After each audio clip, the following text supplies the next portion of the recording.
All right. So I tried to go live to do this last week and it didn't quite work out. So I apologize. And I know that a couple of you saw me pop on for a couple minutes. So I just wanted to talk about triggers today. This Tea and Talk Tuesday. And triggers are just such an important topic. And, some people don't think that this kind of work on triggers is actually going to help with healing, but it's actually super huge to work on in order to heal. So that's what we're going to talk about today. So first of all, here we go. First of all, let's talk about what is a trigger. So some people might not understand that term. It's basically a reaction to a situation or a person that causes an emotional response. Sometimes it can be an intense emotion. Sometimes it can be maybe just a little bit of a trigger and then it goes away. Sometimes it can even be, I actually consider triggers to be even if you have a positive emotion that comes up. So if you're really excited about something or really happy or giddy about something, that's also a trigger, but I would call it a positive trigger versus a negative trigger. So I do think that those count as triggers, but so the other thing I wrote down was a moment in which you have a fear response and you may not even know why. So that happens too, where you might suddenly be anxious or fearful of something and not even understand why you're afraid of it. And some people will have, phobias. So for me, at least for a really long time, and I'm still very afraid of like hornets and wasps, but for a very long time, I was terrified of bees. And now that I understand how important they are, for some reason, I'm just not as afraid of them. Especially when I know that it's like a honeybee and not a wasp that can sting me several times. So I'm working through those fears, but that's another trigger. So like if a bee were to buzz around my head, I would probably freak out a little bit, especially if I looked at it and it turned out to be a hornet. So examples of triggers. So I wrote down some things here that I'm actually going to give you examples from my own life. And I hope that you guys can relate to some of them. So I wrote down fireworks because for a really long time, I loved fireworks. I thought they were romantic, and I would, if I wasn't dating anyone at the time, I would go to firework displays just to wander around with my friends and look for boys. And my whole goal that whole time was to find a boy, and I was going to sit with them and watch the fireworks with them. I have to be honest, that never happened. On those times, of course, if I brought someone, it worked out just fine. But if I was the one that was trying to find a boy, that didn't usually happen. So I used to love them. And then I got my first dog. So I had dogs growing up, right? So I had family dogs, but my first dog of my own, and he has been afraid of fireworks. Especially if they're close by and really loud. And of course, most people would be afraid of them anyways. So that started to make me not like fireworks as much. And then as I kind of learned more, I realized that they're actually really bad for the environment. They scare, pollinators and rabbits and little animals, big animals, they basically affect every animal out there. So if you care about animals, fireworks are dangerous for them. And obviously our pets, dogs, cats, whatever, they can often be afraid of fireworks. And it can cause fear and shaking. And, I had a friend who had her dog run away because of fireworks, and they caused her some trauma as well. And for me, I started to realize that, with all the shootings that have been going on around the world, it's really hard for me to hear fireworks sometimes, even though I know it's around 4th of July here. And so I'm expecting the fireworks, but it still kind of gets me every time. And I start to wonder, is that a firework or is that a shooting? And so that can be really tough for me. And then also I have friends who were in the military and they have PTSD from hearing fireworks. And so in general, I kind of started to get triggered by people putting out fireworks. So this was the first year I started to deal with that trigger. And I'll talk more about how you deal with a trigger later. but that's one of mine. So the second one is someone yells at you. And of course, we've all been yelled at some point, whether it was when we were kids or a teacher, or that could be like when we were children, or when maybe an adult yells at you. I've had that happen before as well. And it can be triggering. It can make you feel hurt or maybe scared, depending on what they're yelling at you about. Then there's physical attacks. So I've only had one time that I was kind of physically attacked. Well, I can think of maybe 2 times, but I'll talk about one specific time. So I was dating a guy, and I'm not even going to share the whole situation because it was just silly when I look back on it. But I was trying to run after him because he was walking away from my house, and I was asking him why he was leaving, and he wouldn't answer me. And then he pushed me, shoved me, and I was already in an emotional state, and so I kind of just broke down crying about it. So that was a trigger to being physically attacked. And I know that that's not very intense. I know people have been physically attacked much worse than that. But it can cause a fear response. It can cause, obviously, it's painful. It can be a very emotional thing to be physically attacked, because it is kind of scary and sometimes just out of nowhere, depending on the situation. So I wrote little things like someone doing the dishes wrong. So this is a story that's probably going to come up a few times in this. When my husband and I first moved into our new house, I was just very controlling of the kitchen. Like, he'd have to ask me to basically do anything in the kitchen, and he got like afraid to do anything in the kitchen because I was very controlling. I didn't want anything out of place. I didn't like how he was doing the dishes.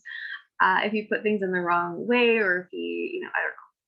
So every time he would try to help me out with the dishes, he kind of got yelled at because I would be like, you have the dishes in wrong. This is going to destroy my lids or whatever. I don't know. I was going crazy about the kitchen. So then I had to figure out what was going on with that and why I was doing that, and kind of fix it. So I'll tell you more about that a little later. So that will come up probably in a little bit here. So I'm not putting the toilet seat back down. So my husband doesn't do this, but I know people in my life that they're not used to doing it for whatever reason. Maybe they have mostly guys in their house, so they figure having toilet seat up makes more sense. So there will be people that will come to my house and leave the toilet seat up, and it used to bother me a lot more in the past, and it still bothers me, but not as much. But that could be a trigger, like something very little like that. Your favorite mug is found broken. There was a while, and this had nothing to do with anyone else, I don't think, but a little while ago, we just had glasses breaking in our cupboard for no reason, what seemed like no reason, and we had mugs, dishes, whatever, they would just break, and I could not figure out why. So one time I looked into my cupboard and my favorite mug was broken. So I ended up buying some new mugs, and it was all fine. But I can tell you at the moment, I had a very strong sadness emotion come up. I was very sad about losing my favorite mug.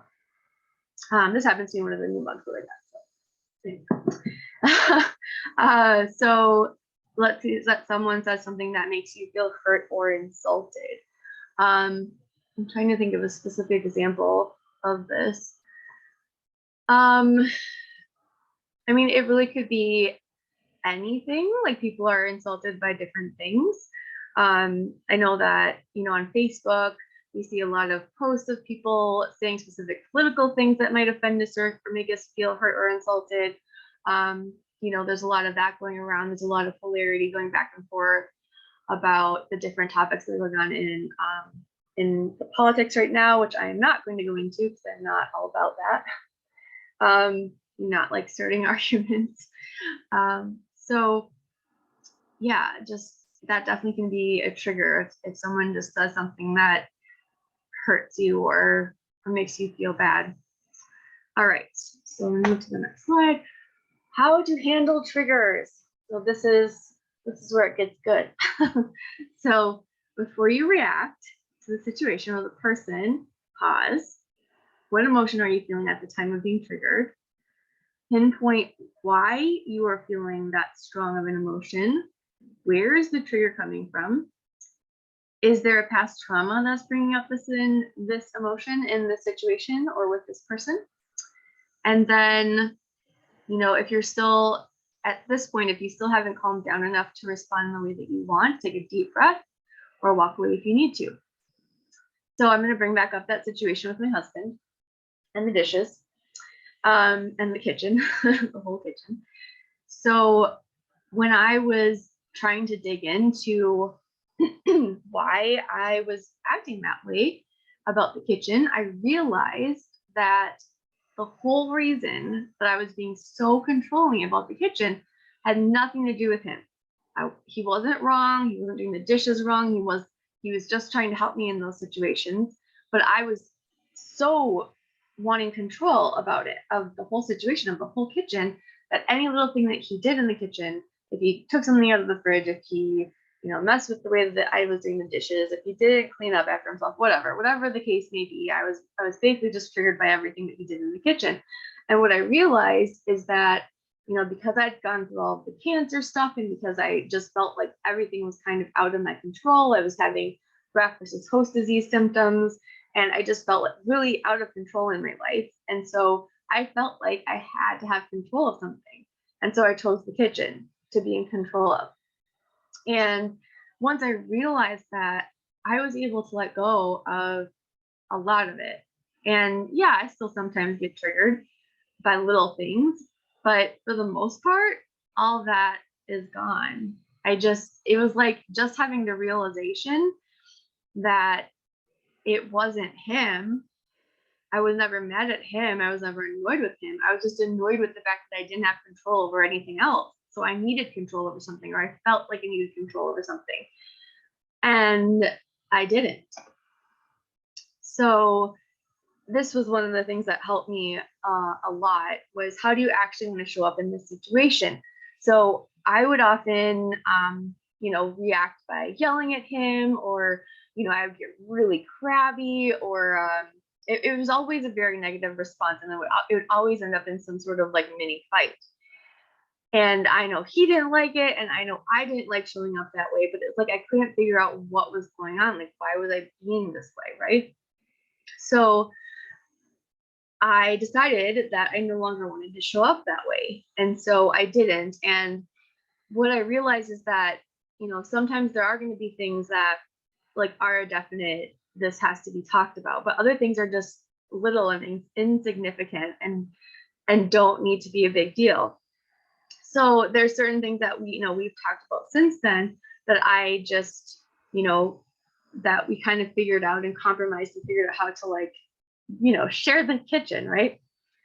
So now we understand what is needed for the kitchen and what's not important and what is important and all those things. So now we have kind of like we have peace in the kitchen now, which is good. Okay, so then what can you do or say to remedy the situation, or do you even need to say anything at all? So like I was just saying, like I decided that there were certain things that were important to me for the kitchen and certain things that weren't. So I just didn't say those things. They just didn't matter anymore. And then sometimes it's such a little thing that you're being triggered by that you don't even need to say anything at all. You don't even have to say a thing. Just, deal with it yourself, deal with it internally, and then just let it go. And you don't even need to worry about it. Now, if the trigger still comes up, it might be something that you need to look into. So now that you figured this out, now what? Like, how do you deal with it?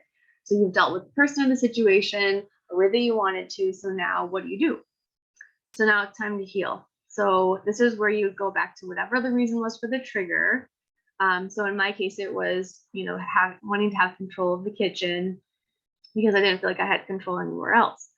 So the way that I worked on that was I started to go back and think, okay, so I felt like I didn't have control, right? And I felt like I didn't have any control over my graft versus host disease or, the possibility of cancer coming back, and all of that was very scary. And so I started to look at ways that I could control it.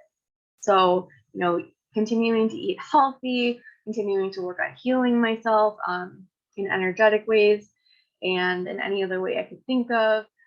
Just taking control as much as I can, loving my body, listening to my body, those kinds of things. And once I felt like I did have some control over that, I was no longer needing that control in the kitchen. Does that make sense?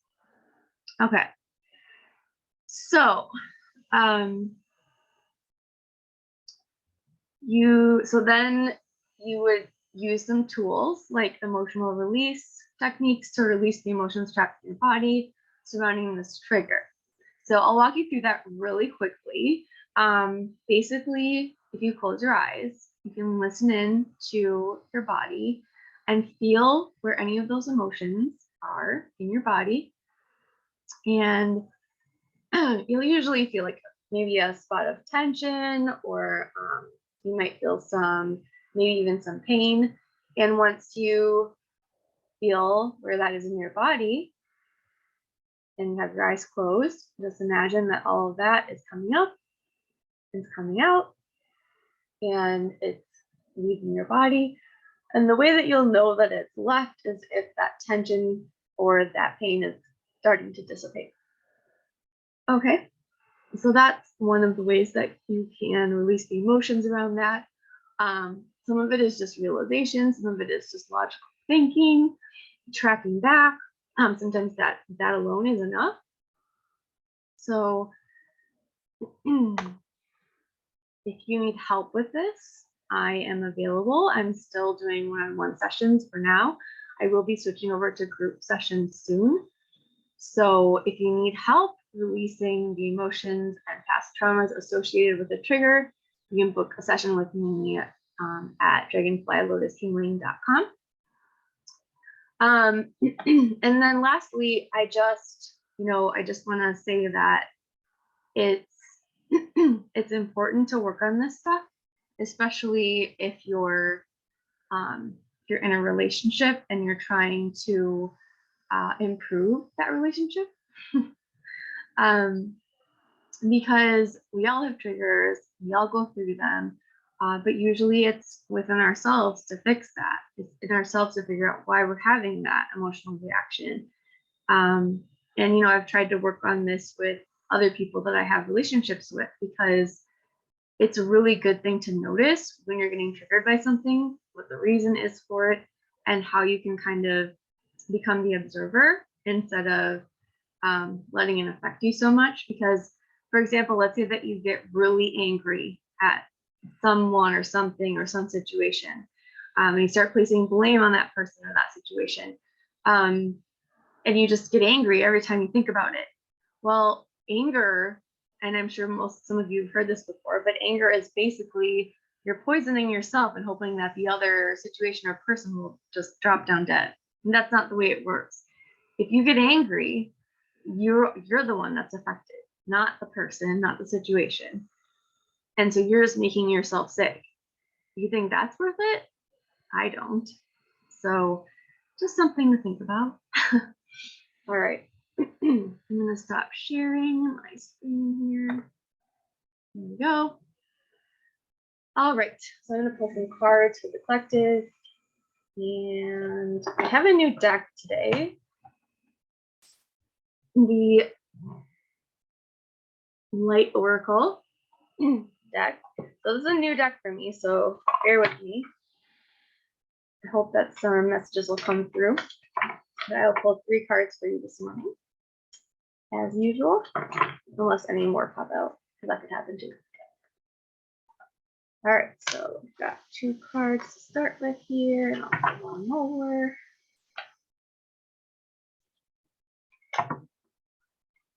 Hope all of you guys are having a wonderful Tuesday. All right.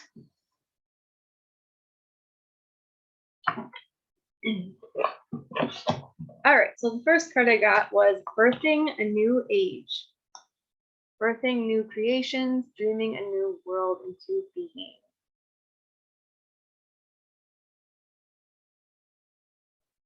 This is a great card for the collective because it talks about dreaming in a new world. So, as a human race, like the bigger whole of the group, right? Um, we need to start dreaming of what kind of world we actually want. Like, what do you actually want from this world? What would be the most amazing situation on planet Earth that you can think of? Um, for me, it would be people actually working together, having community, and sharing resources and foods and things like that, and not no longer needing this like hierarchy of money and consumerism and all of that. That would be a beautiful world in my eyes. So think about what you would like. Think about what the kind of world that you would like to bring in, and start to think about that regularly. The more that we think about it, the more likely that we can bring something like that in, right? And then on a more personal level, like along this group and everybody that's in here, I'm also feeling that this card is saying that, birthing